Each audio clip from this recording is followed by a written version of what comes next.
high-speed rail network with over 11,000 kilometers of track in service, where trains move faster than a speeding bullet. This is what the Chinese have been able to achieve, breaking milestones in record speed as the country powers towards breathtaking levels of development in the sector. The high-speed rail network today connects more than 100 cities, with trains clocking more than 300 kilometers in an hour.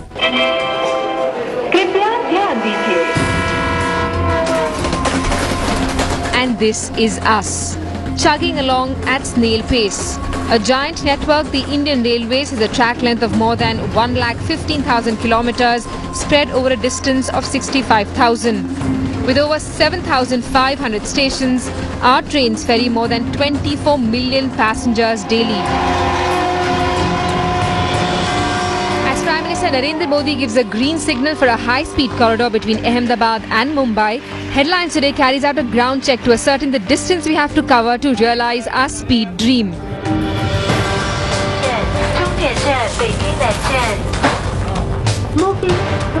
We start on parallel journeys to draw a comparison between us and them.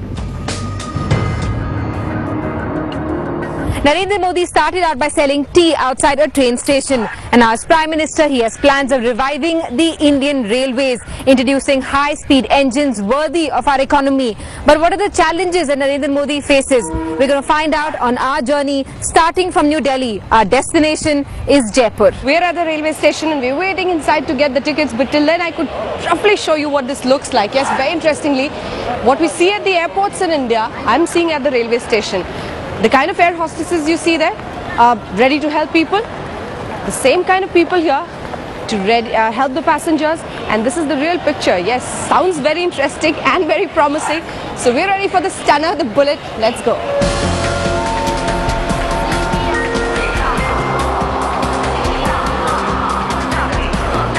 A fully air-conditioned station, airport-type baggage and security checks, and state-of-the-art interiors. This is what we're competing against.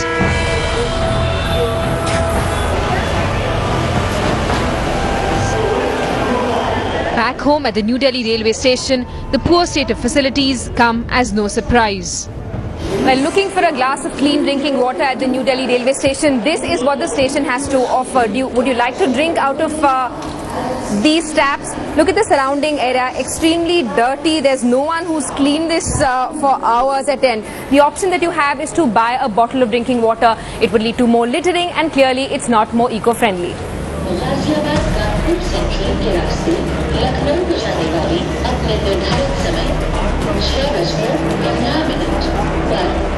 To board a train, you have to go up a long flight of stairs. There are no elevators and the escalators are often out of order.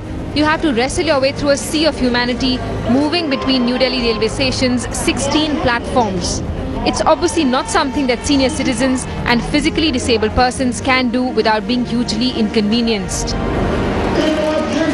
The platforms are often lined with garbage, and there are no provisions to keep stray animals away from the railway tracks.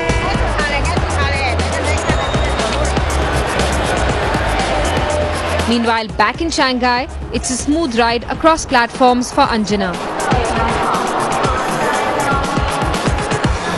From the railway station, we've reached the platform, and it's now my turn to get into the bullet train and feel the experience of 350 kilometers per hour. Yes, we're boarding, and it's number 8. So now it's time to get into the bullet. Shatabdis and Rajdhanis are some of the best trains that the Indian Railways can boast of. But can they match up to the high-quality bullet trains in China? We're about to board the Ajmer Rajdhani to Jaipur. Let's find out. The interiors of the Shanghai-Beijing Super Express are extremely impressive. Over-the-head baggage compartments like you have on flights ensure all luggage is safely tucked in before takeoff. No leaking ACs, no garbage on the floor, and no paint stains. The bullet trains aren't just fast, they're also spotlessly clean, offering a world-class travel experience. The pictures for you to see: luxury, comfort, style and speed, all together on the bullet. But let's compare with the Indian Railways. Actually, Indian Railways has become the picture of filth, dirt, train accidents, discomfort.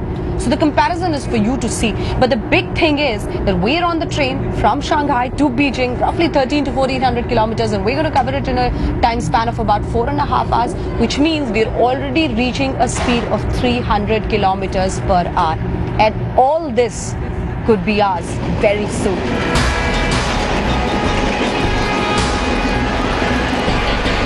Back on the Delhi-Jaipur Shatabdi, we are booked on an executive class coach.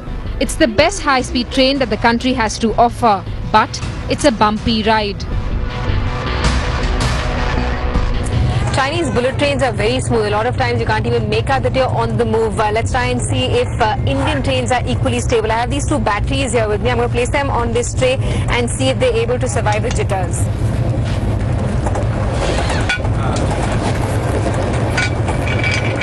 Clearly now this is what you have to deal with while traveling, while eating also. It's a problem where you're having a sip of coffee and suddenly there's a jolt, you can spill it all over. This is not something that you have to encounter in bullet trains that are being promoted in China. Even as the train races at 300 kilometers per hour, immense speed. Let's do a little reality check on the kind of stability you have inside the bullet train. I have with me two batteries. Let's place them here on the floor and let's see how it goes. Here. I've placed both the batteries on the floor, and by the movement you can understand how stable it is inside the train. The Chinese high-speed train offers a range of cuisine to choose from. You have a little kiosk here, like you can shop for coffee. If you want fruits, you can shop from here. So it's complete fun for people who are traveling on the bullet. It's my turn now, so I need one black coffee.